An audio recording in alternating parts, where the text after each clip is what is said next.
Hi, I'm Malcolm Roberts, and people who follow our page will know that we've been doing a lot of work to protect farmers' property rights. But it's not just farmers who are having their property rights stolen by both the Liberal and Labor parties. It's also coastal residents in Queensland and New South Wales. And we're going to go to Lake Cat-Eye and have a look around, because in 2012, the Port Macquarie Hastings Shire Council, Port Macquarie Hastings Regional Council, tried to steal the land from residents, including some in their 80s, who had spent all their life working to save to buy a little cottage right on the beach. Now, their beach is at sea level, of course, but their house is 7 meters above sea level. 7 meters. And there are some magnificent houses in that street and some beautiful little cottages. The council wanted to strip them of their property rights, toss them out of those homes with no compensation.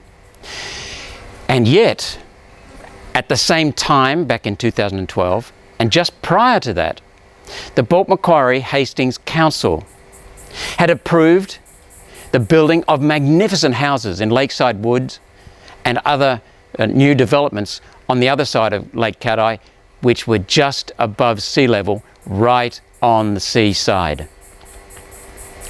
Why?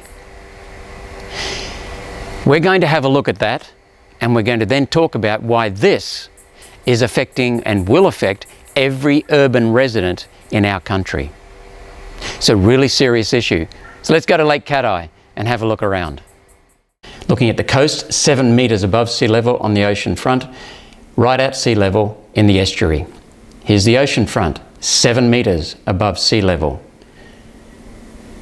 Here's the estuary, right at sea level.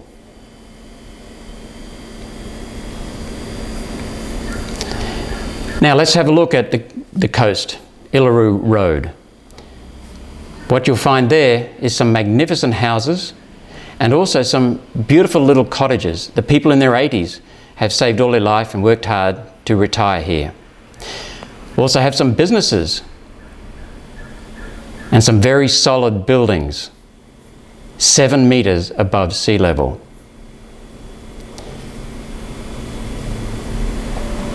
So now we're back at sea level.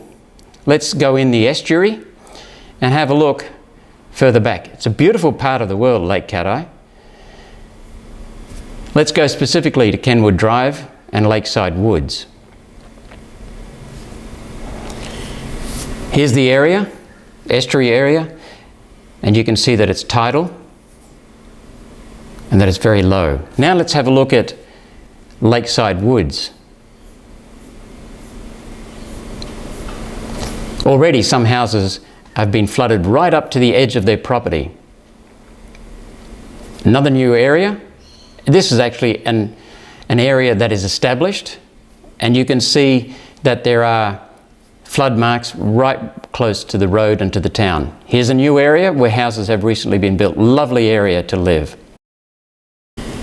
What I also want to say is that thanks to Alan Jones, who I notified of this story, and thanks to the Australian newspaper, the Weekend Australian, who publicised the story in March of 2012, and thanks to the fact that I wrote some very strong letters, which we'll try and share with the people on Facebook, we actually stopped this. And those 80-year-olds were stopped from having their homes taken away from under them. The key point is that everyone needs to be vigilant.